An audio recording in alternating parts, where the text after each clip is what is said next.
नमस्कार दोस्तों, आप देख रहे हैं राइट विंग। मैं हूं आपके साथ अखिलेश द्विवेदी। दोस्तों, कल हमारे प्रभु श्री राम की प्राण प्रतिष्ठा थी। राम लला 500 वर्षों के बाद अपने भवन में वापस आए।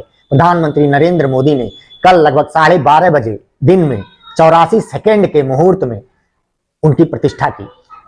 दोस्तों, पूरा भारत राममय था। भारत के साथ साथ पूरी दुनिया राम के प्रभाव में, राम के आगोश में, राम के प्रेम में पड़ी हुई थी। सबकी निगाहें सिर्फ अयोध्या में राम लला पर थी। America, Britain, Sri Lanka, Thailand, Malaysia, Mauritius, France, हर जगह सिर्फ राम की चर्चा थी। टाइम्स स्क्वायर से लेकर बुर्ज खलीफा तक राम के रंग में रंगा हुआ था। सड़कों पर गाड़ियां दौड़ रही थी, देश हो या विदेश हो, पताके लहरा रहे थे, रोड शो लोग कर रहे थे, शोभा यात्राएं निकल रही थी। प्रधानमंत्री मोदी के नेतृत्व में, प्रधानमंत्री मोदी के हाथों यह काम पूरे देश को इतना अभिभूत कर रहा था कि कोई भी ऐसा शख्स नहीं होगा, ऐसा राम का भक्त नहीं होगा जो उस समय अपनी आंखें राम लला से विमुख कर पाए। दोस्तों, जब लाखों बधाइयां आ रही थी, लाखों संदेश आ रहे थे, लाखों वीडियो आ रहे थे, लाखों फोटो आ रही थी भगवान राम को लेकर, उस समय कुछ जब राम आएंगे तो कुछ असुर टाइप की आसुरी शक्तियां भी जरूर आएंगी। आखिर उन्हीं को तो खत्म करना है। राम को, राम के द्वारा वो सब खत्म होंगी। तो जब कल राम आए हैं तो कुछ ऐसी शक्तियां भी अपनी ताकत दिखाने के लिए सक्रिय हुई हैं। जरा सोचिए कि राहुल गांधी और कांग्रेस की बात अगर करें कल, तो सोचिए जो लोग ये कहते थे कि राम काल्पनिक है, जो लोग राम को मानते ही नहीं थे, जो लोग कहते थे मंदिर लोग जाते हैं लड़की छेड़ने के लिए, जो लोग कहते थे कि भगवान राम सिर्फ सांप्रदायिक हैं, भगवान राम को उन्होंने मानना बंद कर दिया था। भगवान श्री राम लला की प्राण प्रतिष्ठा का जब निमंत्रण दिया गया तो उन्होंने वहां आने से मना कर दिया, बहिष्कार कर दिया, ये कहकर कि यह बीजेपी का राजनीतिक कार्यक्रम है। वो कल असम में एक मंदिर के बाहर बैठे हुए थे और नौटंकी कर रहे थे कि हमको मंदिर में घुसने नहीं दिया जा रहा है। जहां आपको बुलाया गया ससम्मान, वहां तो आप गए नहीं और यहाँ सिर्फ नौटंकी कर रहे हैं। एक न्याय यात्रा निकाल दिए और उस पर सिर्फ नौटंकी कर रहे हैं कि आपको मंदिर में नहीं जाने दिया जा रहा है। दूसरी तरफ देखिए दोस्तों, एक महिला नेत्री हैं पश्चिम बंगाल की ममता बनर्जी। उन्होंने एक कल भाईचारा यात्रा निकाला। कल के दिन जब पूरा देश, पूरी दुनिया राममय थी, तो उन्होंने भाईचारा यात्रा की नौटंकी निकाली। उनके शासनकाल में, जब से वो शासन में है 2012 के बाद से, एक भी बड़ी राष्ट्रीय कंपनी या एक भी बड़ी विदेशी कंपनी पश्चिम बंगाल में नहीं आई है, उनके राज्य में नहीं आई है। उन्होंने वहां आना स्वीकारा ही नहीं। वो कल बोल रही थी कि हमको रोजगार की चिंता है, हमको विकास की चिंता है। जिनके राज्य में सिर्फ हिंसा हुई, सांप्रदायिकता हुई, लाशें गिर गई, दंगे हुए, वो कह रही हैं कि हमें विकास की चिंता है, हम हिंदू मुस्लिम सिख ईसाई भाई भाई वाले फार्मूले पे चलेंगे। जो खुद सबसे बड़ी सांप्रदायिक है वो बोल रही हैं। दोस्तों, तीसरे एक विधर्मी हैं तमिलनाडु के मुख्यमंत्री स्टालिन। उनका तो खानदान, खैर क्या बोलें, सबके सब विधर्मी हैं। उनका बेटा उदयनिधि खुद अनाप शनाप बकता रहता है, थोड़ा ढिल्ल भी है वो तो मानसिक रूप से। तो अब प्रभु राम जाने कौन सी गति उनको मिलेगी। लेकिन उन्होंने क्या किया, जरा स्टालिन का कारनामा सुनिए। टीवी पर जगह जगह लगातार लाइव प्रसारण होना था भगवान रामलला के प्राण प्रतिष्ठा की।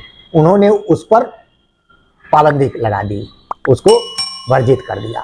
वो तो मद्रास हाई कोर्ट ने तुरंत उस पर संज्ञान लेते हुए अपना निर्णय दिया कि लाइव स्ट्रीमिंग कोई रोक नहीं सकता है और कहीं भी किसी को भी लाइव ना दिखाने के लिए विवश नहीं किया जा सकता है, सब लोग देख सकते हैं।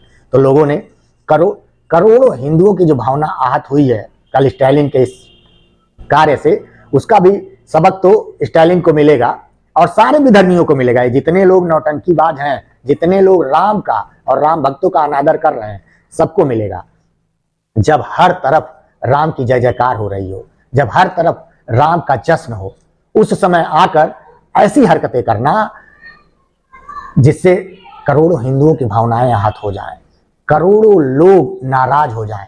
दोस्तों, जब यही चीजें चुनाव में जब उनके पक्ष में नहीं जाती हैं तो ईवीएम का रोने लगते हैं और उनको रोना पड़ेगा 2024 में। यही हालत रही। उन्होंने तो खुद अपना पैर ही कुल्हाड़ी पर मारा है। जिस तरह वो ये सब नौटंकी कर रहे हैं और किसी भी हिंदू कार्यक्रम को और हिंदुओं को, सनातनियों को वो नीचा दिखाने का प्रयास कर रहे हैं, इसका हर्जाना तो उन्हें भुगतना ही पड़ेगा। आने वाला समय बहुत ज्यादा दूर नहीं है। 3 से 4 महीनों में उनको जनता उनकी औकात दिखाएगी, हैसियत दिखाएगी। वो सड़कों पर आ जाएंगे। खैर सड़क पर अभी भी हैं, लेकिन सड़कों पर पूरी तरह नंगे होकर जाएंगे और उसके आगे उनको कुछ बन नहीं पड़ेगा कि अब क्या करें, क्योंकि उनके पास तब कुछ रहेगा भी नहीं। ना राम रहेंगे, ना उनके पास कोई काम रहेगा। यह जो शुभ घड़ी संपन्न हुई है, उस पे लोगों में उत्साह भी है। लोग राम के आने से खुश हैं और अपने प्रधानमंत्री के इस कार्य से भी खुश हैं। जगह जगह प्रधानमंत्री को बधाइयां दी जा रही हैं, रामलला का गुणगान किया जा रहा है। स्वामी गोविंद देव गिरी जी ने कल जब भाषण की शुरुआत हुई, उन्होंने 11 दिन का जो उपवास था प्रधानमंत्री नरेंद्र मोदी का, जो उन्होंने प्राण प्रतिष्ठा से पहले रखा था, उसको तोड़वाया। और उसके बाद उन्होंने जो अपने भाषण में कुछ बातें कही, उन्होंने कहा कि हमने तो सिर्फ प्रधानमंत्री जी को मात्र 3 दिन के लिए उपवास करने को कहा था, अपनी जो अनुष्ठान करने के लिए कहा था, लेकिन मोदी जी ने 11 दिन का उपवास कर लिया। आज मुझे आपको बतलाने समय अंतःकरण गदगद होने की अनुभूति हो रही है। मैंने तो कहा था, हम लोगों ने महापुरुषों से परामर्श करके लिखा था, आपको केवल 3 दिन का उपवास करना है। आपने 11 दिन का संपूर्ण उपोषण किया। हमने 11 दिन एक भुक्त रहने के लिए कहा था, उन्होंने अन्न का ही त्याग कर दिया। महाभारत में कहा गया है, अनशन यह सबसे बड़ा तप है, अनशन। और उसको उनके जीवन में साकार होते हुए मैंने केवल देखा नहीं, मैं थोड़ा तार्किक हूं। आपकी परम पूजनीय माता जी से मिलकर के मैंने उसको रिकन्फर्म भी किया था कि आपका यह अभ्यास 40 वर्षों का है। ऐसा तपस्वी कोई राष्ट्रीय नेता प्राप्त होना यह सामान्य बात नहीं है। वे इन दिनों में हमने कहा था कि आपको विदेश प्रवास नहीं करना चाहिए, क्योंकि सांसर्गिक दोष भी आते हैं। विदेश प्रवास टाल दिया सांसर्गिक देशों के ऐसा दोषों की संभावना के कारण, लेकिन दिव्य देशों का प्रवास ऐसा किया। नासिक से आरंभ किया, गुरुवायूर गए, श्रीरंगम गए, रामेश्वरम गए। इन सारे स्थानों पर जाकर के वहां के परमाणुओं को लेकर के और पूरी भारत माता के हर कोनों में जाकर के मानो वे निमंत्रण दे रहे थे कि आइए दिव्य आत्माओं, अयोध्या पधारिए और हमारे राष्ट्र को महान बनाने के लिए आशीर्वाद दीजिए। हमने केवल कहा था 3 दिनों तक आपको भूमि शयन करना चाहिए। 11 दिनों से आप भूमि शयन कर रहे हैं। इस कड़कड़ाती ठंड में इस प्रकार का शयन करना, मित्रों, ब्रह्मा जी ने सृष्टि को निर्माण किया। उस समय उन्होंने एक शब्द को सुना था। भारत की संस्कृति का सबसे मूल शब्द है तप तप इति। हमारे पूज्य गुरुदेव के गुरुदेव परम गुरु कहा करते थे, कांची के परमाचार्य जी महाराज, तपश्चर। मैं जब भी उनसे मिलता था वे कहते थे तपश्चर। आज तप की कमी हो गई है और उस तप को हमने साकार आप में देखा। मुझे इस परंपरा को देखते हुए केवल एक राजा याद आता है जिसमें यह सब कुछ था, और उस राजा का नाम छत्रपति शिवाजी महाराज, छत्रपति महाराज। दोस्तों, देश विदेश से लाखों लोग सिर्फ भगवान राम की एक झलक पाने के लिए लालायित थे। हजारों की संख्या में लोग वीआईपी हो चाहे आम आदमी हो, अयोध्या में जुटे हुए थे।